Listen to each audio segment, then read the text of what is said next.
Dhaka central university আইন ২০২৫ দ্রুত বাস্তবায়নের দাবিতে শিক্ষা ভবনের সামনে অবস্থান নিয়েছে ঢাকা কলেজ সহ ৭ কলেজের শিক্ষার্থীরা।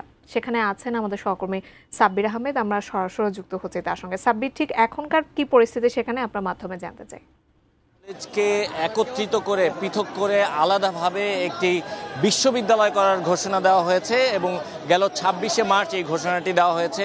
কিন্তু সেই ঘোষণা দেওয়ার পর থেকে এখনো পর্যন্ত এটি অধ্যাদেশ আকারে যেহেতু পরিপত্র জারি করা হয়নি, এ কারণে শিক্ষার্থীরা ব্যাপকভাবে তাদের যে অভিযোগ সেই অভিযোগ তারা জানাচ্ছেন এবং তারা যেটি বলছেন যে তাদের যে একাডেমিক কার্যক্রম সেই একাডেমিক কার্যক্রম তারা আসলে পরিচালনা করতে পারছেন না এবং তাদের পড়ালেখা স্থবির হয়ে আছে।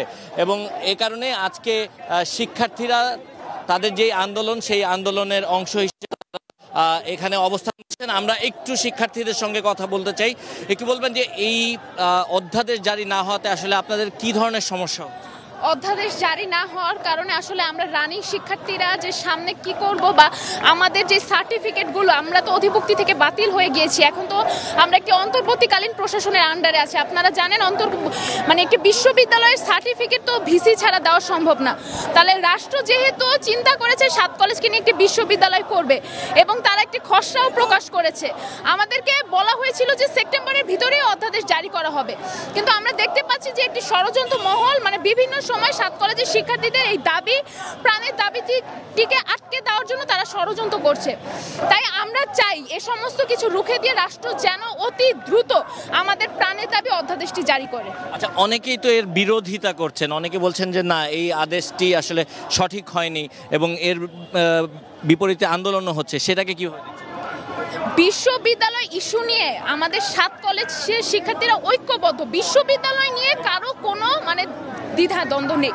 যেটা প্রশ্ন হয়ে দাঁড়িয়েছে, একটা হচ্ছে শিক্ষার্থীদের ম্যাটার, শিক্ষকদের ম্যাটার, আরেকটা হচ্ছে ইন্টারমিডিয়েট। খসড়ায় কিন্তু স্পষ্টভাবে লেখা আছে যে বিশ্ববিদ্যালয় হওয়ার পরেও ইন্টারমিডিয়েট তার নিজের জায়গাতে বলবৎ থাকবে, এমনকি ক্যাম্পাসগুলোও তার ঐতিহ্যে কিন্তু থাকবে। আপনি দেখেছেন খসড়ার মধ্যে স্পষ্ট লেখা আছে যে ঢাকা কেন্দ্রীয় বিশ্ববিদ্যালয়, ঢাকা কলেজ ক্যাম্পাস, ইডেন মহিলা কলেজ ক্যাম্পাস, এভাবে ডিসিপ্লিন আকারে বিভক্ত হবে।